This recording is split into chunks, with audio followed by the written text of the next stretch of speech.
Poncho Tarp is small and powerful.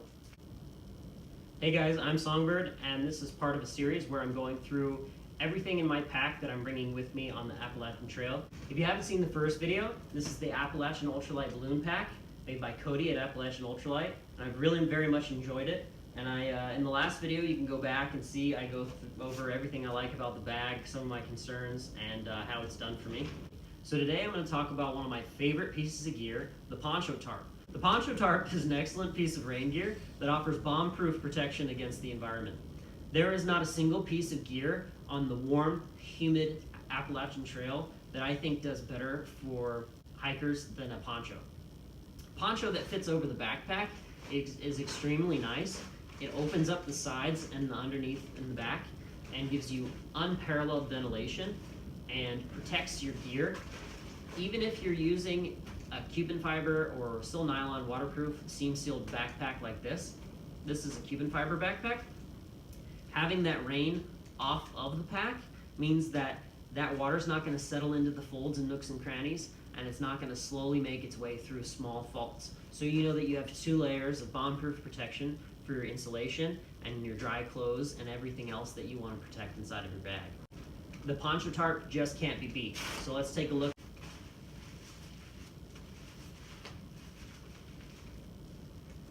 So you can see the Poncho Tarp packs down very small. This is about the size of a softball, and I can probably compress it even more, but that's unnecessary for me.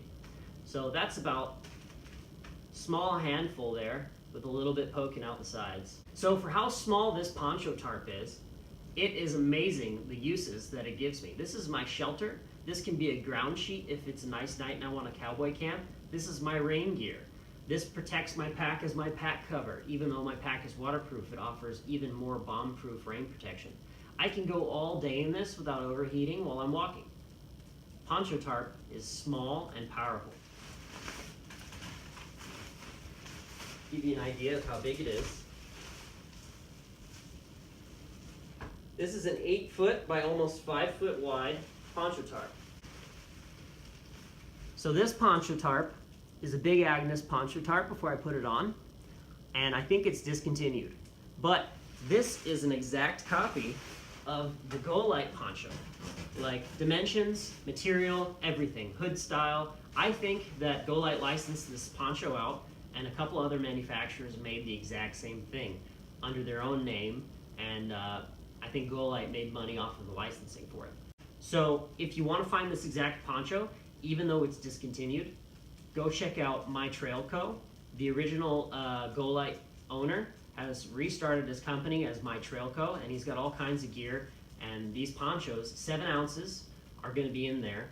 And I think that they're the original, and I think they're awesome. I think they're the best.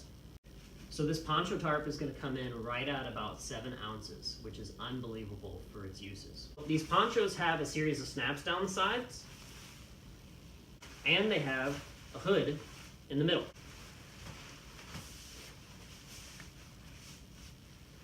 The hood can be a little tight with the baseball cap on and glasses, since I'm a glasses wearer. And I have found that a baseball cap is necessary in all rain jackets for me as a glasses wearer in order to protect my glasses and keep the rain off of me. But it does have a fairly good brim, and it has an adjustable hood that you can crank down on. Now the hood could be a little larger, but the whole point here is to have as light of a sil-nylon poncho as possible. And at 7 ounces, this hood is perfectly sized. I have room, it's not compressed against my ears. Just getting in and out of the head slot when you've got glasses on is fairly annoying, hat and things. So if you can put up with that, it's exactly perfect. When it's drizzling, I either won't wear my rain jacket or I'll pull the hood back. And you can see as I pull the hood back just how tight it is. But again, while you're wearing it, it's comfortable.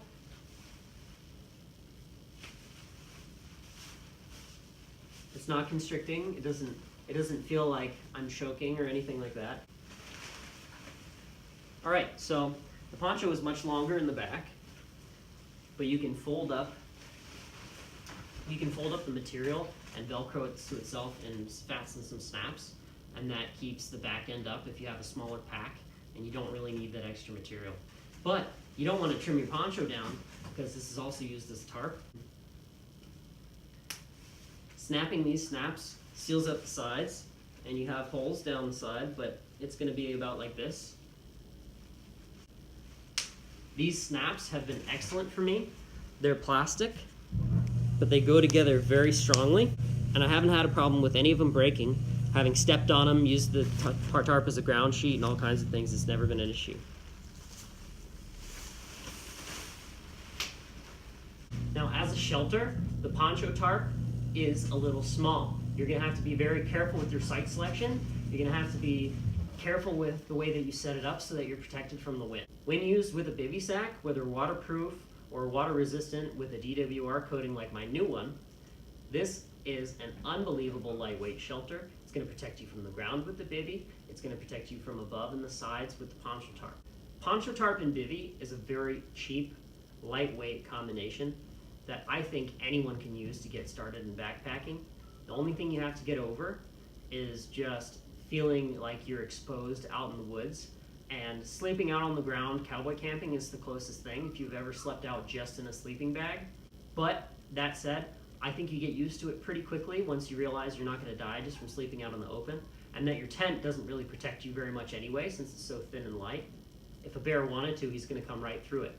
So once you get past that, this is going to be a very, very comfortable way of carrying your gear around. It's very multi-purpose, it's very satisfying to use it, and the ability to go without a rain jacket, dedicated rain jacket, is very nice. In the winter, when used in combination with a lightweight rain jacket, your arms will be dry, your core will be very warm, and you won't need as much insulative clothing in order to stay warm in cold rain. That said, in the winter, the Poncho Tarp has performed excellently for me, keeping me very nice and dry and ventilated, which helps me dry off from sweat.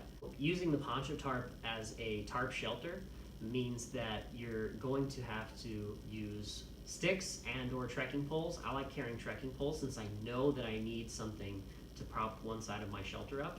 Or you could pitch it between two trees and not need trekking poles, but the trekking poles give you a lot of versatility in how you pitch. And also you're going to need guy lines. Guy lines are thin, lightweight cordage that holds a knot well. You can throw them out to tent stakes, you can throw them out to self-carved stakes. You can tie them off to plants and trees. Your guy lines and your support, like your trekking poles, are going to be very important. You can pull a tarp over you and just use it like a blanket if the conditions are mild, but this is not ideal. You're going to get a lot of moisture collection underneath that tarp. You're going to have dew directly on you in the morning.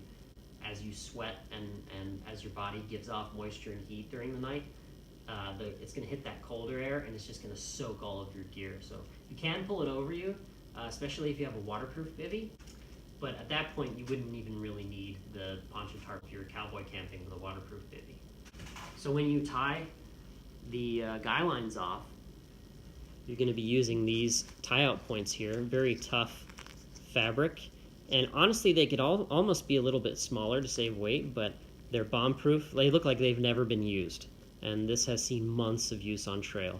This has been in the mud. This has been my rain gear. This has been everything. And it looks freaking brand new.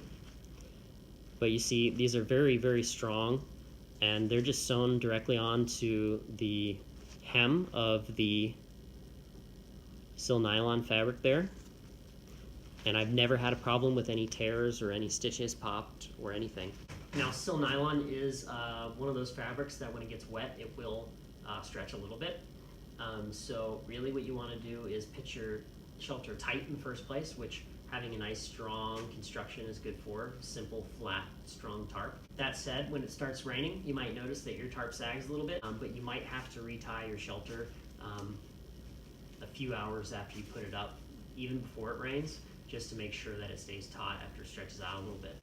And the most important thing is going to be that when you are using this as a tarp shelter, if you don't tie up the hood and it's open and it rains, it's just going to collect water and funnel it down into your sleep system. So what you'll do is draw the drawstring completely tight and wrap it around a couple times and then pull it through underneath where you wrapped it around and tighten it, and that'll seal off any water that might leak through, except for the smallest of drips, which is not a problem. And it'll give you a little tag end that you can use another piece of cordage to tie off in the back and kind of lift your tarp up, giving you more interior space. So everyone's concern that hasn't used a Poncho Tarp before is going to be, hey, is this going to keep me safe? Is this going to keep me dry? If the rain really comes down, is this going to protect me? And the answer is yes. With careful pitching and good site selection where the water's not just going to run down a hill and flood your site, you're going to be fine with a Poncho Tarp. Even the smallest tarps are going to give you adequate coverage width-wise. The hard part is where you have wind-blown rain from a certain direction, right? Looking at where the rain's coming from when you set up, where prevailing winds are going to come from. Like, I know where I'm going to be hiking, the wind is going to be coming from the west going east. And most of the storms are going to come from south-southwest direction, going in a north-northeast direction, right? So if I set my tarp up like that every night, or set it low, I know that when an unexpected rainstorm comes, I'm going to be fine. Now, if I know wet weather's coming, there's a couple cool pitches that I've learned.